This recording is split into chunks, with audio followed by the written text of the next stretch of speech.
what's going on, guys? It's Andre back with another episode of Packed In Action Figure Reviews, where we give you that action that's packed in. And today we're going to be taking a look at the Marvel Legends series X-Men X-Force Deadpool. And guys, I'm very excited to review this figure. I know I'm kind of late on the train, and I'm even afraid to admit this out loud, but this is actually my first Deadpool figure. I don't know what has took me so long to actually go out and get one. Maybe it's because I don't really want to pay the aftermarket prices, but this figure here, man, has been executed exceptionally well from Hasbro, and I am very grateful to be reviewing this figure with you guys.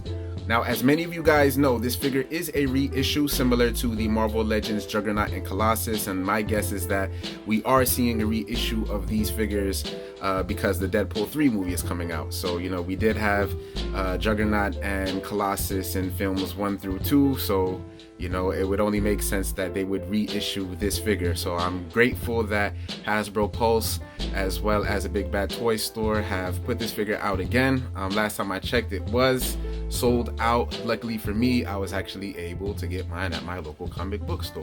Now, shout outs to Plastic Universe. I was able to grab this guy from there. Plastic Universe is a local collectible store in my area down in South Florida.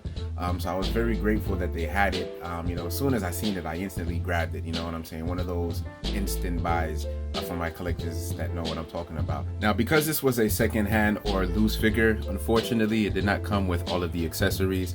Some of those accessories being the black and red assault rifle style gun that Deadpool has. I know some certain promotional images it does show it in silver and red, but I think it would make more sense to match the color scheme of his costume. And he also is missing one of his pistols. So I was not able to get those, unfortunately, but you know, he did come with the majority of the accessories that he was supposed to come with, so it was a no-brainer for me to definitely buy it. So again, shout out to Plastic Universe for always coming through with providing the latest and the greatest collectibles known to man. Check them out. Now let's get this figure down, take him off of the stand, and take a closer look.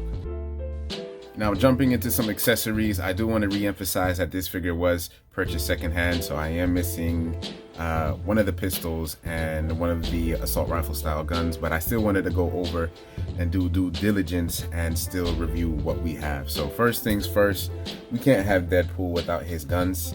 So taking a look here, we do have these stylized guns, man, and I definitely like the way that they came out. You know, there's a nice attention to detail in them. You know, they're not your basic kind of guns that we see over and over again, or at least for me. But I do like the way how they're sculpted. I do like the way how they're detailed. You know, I feel like they did their due diligence with these kind of guns. And I mean, you know, I like that he does have two. You know, a lot of times in a lot of public media that we see of Deadpool, you know, he's always wielding his guns and his, you know, his two swords, definitely.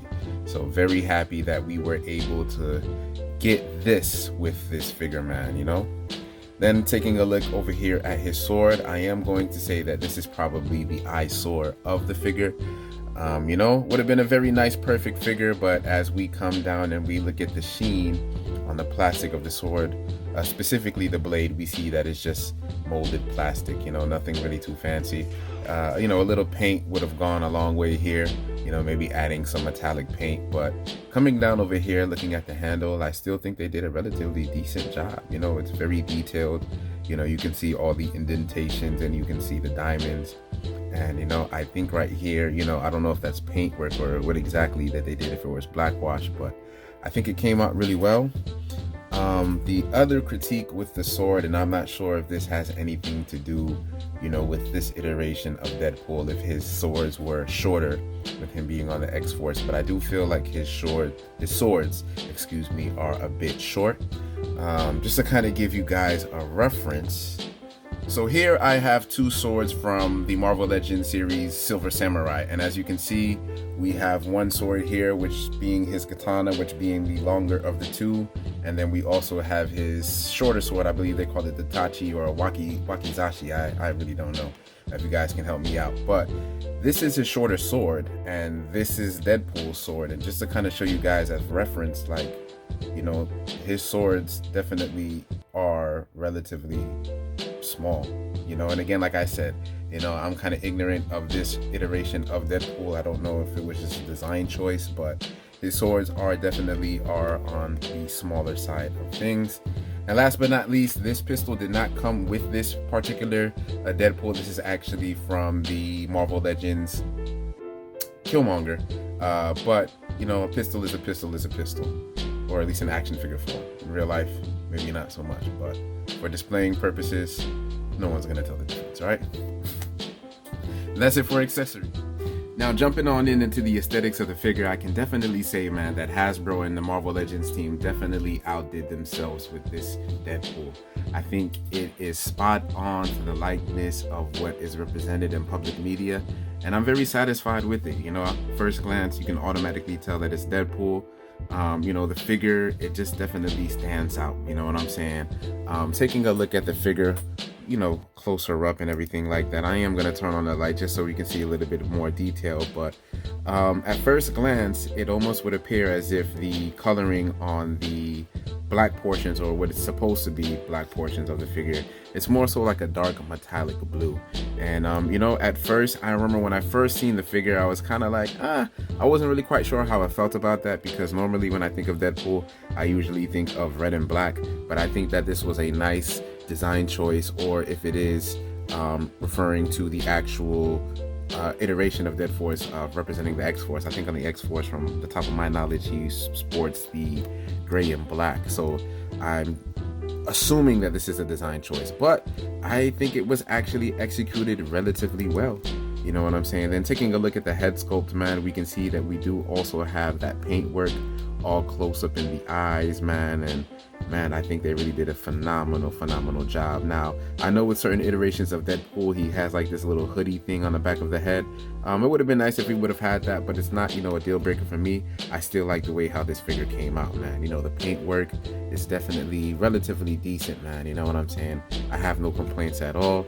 And then just taking a look here at his belt, and you know, his harnesses here, you know, that holds his swords, man. And you know, I definitely like that they didn't skip out, at least here with the sheaths with the paint. You know what I'm saying? We can definitely see it kind of has that dark blue metallic kind of sheen to it. And then you know, it would have been nice if maybe we had a little black wash inside the belt area, just to kind of bring out the detail. But I do like the fact that they did actually pay attention to the belt, and we can actually also see some of that sheen around the eyes there as well. Then taking a look closer down to his legs, we do see that he has his belt pouches, and I think that they came out really well. You know, I do like the wrinkles in them. It does seem very detailed. Then going down over here to his legs, you know what I'm saying? Pretty standard legs. I do like the feet, but I'm not gonna lie to you, these feet, they're kind of starting to kind of be outdated for me. Not a deal breaker, but I still think, you know, it would have been nice if maybe we would have had a little bit of toe wrinklage here. Let me see if I can find another figure that has that, so I can show you what I'm talking about. So for an example, here I have the legs of Omega Red, and while he does sport, you know, the similar shape of the foot, you can see that here, because they added a little bit of toe wrinklage in the foot, that it kind of just adds to the overall detail of the shoe. I kind of feel like when it's just left like this, it just kind of looks almost clownish in a sense, but you know, not a big deal, because I mean, most of our Marvel Legend figures all have feet that look like this, right? But overall, this is a really good figure, and I'm very happy that I was able to find it at Plastic Universe, man. I can't tell you how fast I grabbed it. I mean, they probably thought I was probably stealing, but I am definitely happy that it was there, you know, especially since, you know, hearing the news that Hasbro was going to be reissuing the figure, similar to how they did the Colossus and Juggernaut. So I was kind of hesitant to pick it up too, I'm not gonna lie to you, because after having it in my hand, I kind of started to analyze the figure, and I thought, you know, what's missing? Maybe there's something wrong. Why would a person, you know, give away their Deadpool, you know, when they know that it's being reissued? But you know, people have different reasons for doing different things, so you know, who am I to judge? And you know, I am definitely happy that I was able to pick it up. So whoever gave their figure to the Plastic Universe, just know that it's in good hands, man. Now jumping into Articulation, I definitely feel like, as you guys have already saw in the beginning of the video, that it's no secret that we can get this guy posed up in some really nice positions. So starting off with the head, his head is on a ball peg and on a hinge, so he is able to move his head up quite a Yes, so he is able to get his head quite up a bit. Hopefully you don't push it back too far and have it pop off just like how it did mine just there. But his head can look up relatively a decent amount, and his head can look down about this far. So I think that we get a pretty good range of motion. When I think of Deadpool, one thing I always like is, we always see his head kind of tilted in a certain way, shape, or form. Unfortunately, I can't really seem to get too much out of the head. I kind of have to fudge it. And of course, we don't want to break it, but the pivoting is definitely limited there. So unfortunately, if you want to do some outrageous, outlandish poses with the neck, you are going to be somewhat limited with that. Moving down over here to the shoulders, he can get that T-man pose, so we definitely do like that. And I also do like the fact that he does have butterfly joints, and this is this definitely helps with him wielding the swords and everything like that. So they do go far back this far, and they do come forward about this much. So I think that we do have a pretty good range of motion going there. He does have biceps over 360 degrees, which is always good. And he also does have double jointed elbows, which bend a little bit, about 90 degrees. I would say a little bit more, but not bad. You know what I'm saying? Then he also does have his shoulders here, which go up and down on the hinges. Then taking a look at the ab crunch, we do see that he does have, a deep ab crunch. He can bend down about this far, and he can go back about this much. So, again, Deadpool, we do think of crazy, ridiculous poses sometimes when he's fighting. So definitely a nice range of motion. I've always been a big critique on, having the upper torsos on a diaphragm. I feel like it is the better of the two, or even just a combination of the diaphragm and the ab crunch, I think would really do justice to a lot of figures that we have. And we know that Hasbro can do it because we have seen it on the Power Ranger figures. So why they decide that they don't do it on certain figures, who knows. Then over here, taking a look at the waist, we do have waist rotation. He does go 360 degrees. If you want to do some fourth wall breaking stuff, that's definitely something that you can do. Then he also does have thigh cuts, and I do like that his pouches on his legs, they kind of do hide that cut, but his legs do rotate 360. He does have double jointed knees, which is really nice. And he does have calf swivel, and I do like calf swivel. However, when you do turn it, it is going to break up the aesthetics of the figure. Some certain poses it is going to be necessary. Others you can just rotate it at the calf and you'll be good. And then for his feet, it does go all the way down, and it can come all the way up.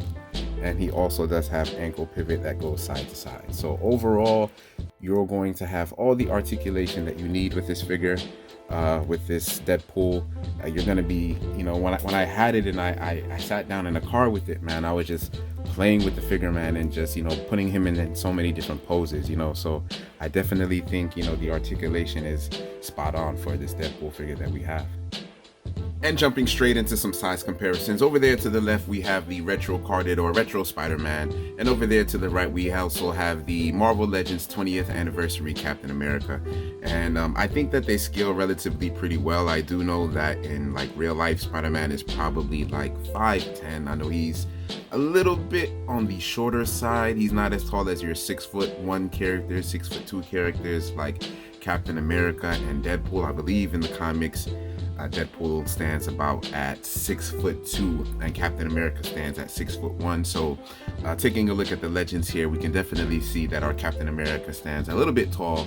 But when you have these guys all posed up and everything like that, I'm pretty sure that you are not going to be able to tell the difference. So I do like the sizes that this Deadpool comes with relating to these two figures.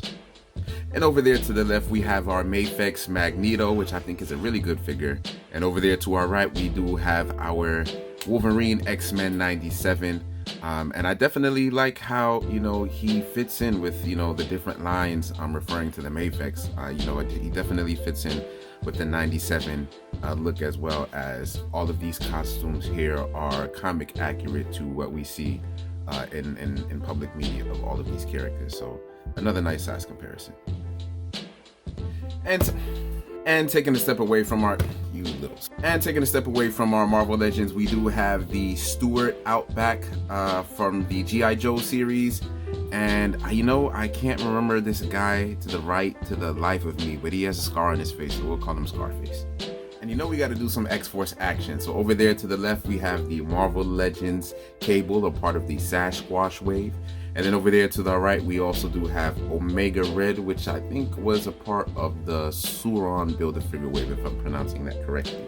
So if you do want to see what your Deadpool from the X-Force looks like next to his other team members, this is pretty much what he looks like. And I think it's a relatively decent scale.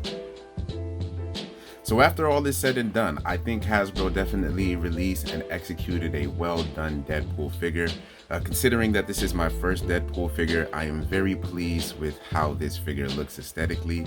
I definitely feel like, you know, the articulation really helps, makes this figure really, really fun, you know. Again, as I've mentioned previous times before, when most of us think of Deadpool, you know, we think of, you know, the unhinged, off-the-wall, crazy mercenary with a mouth. So, you know, I definitely feel like this captures and embodies the energy and the essence of who Deadpool is as a character, and I'm very pleased that I was able to grab this guy when I did.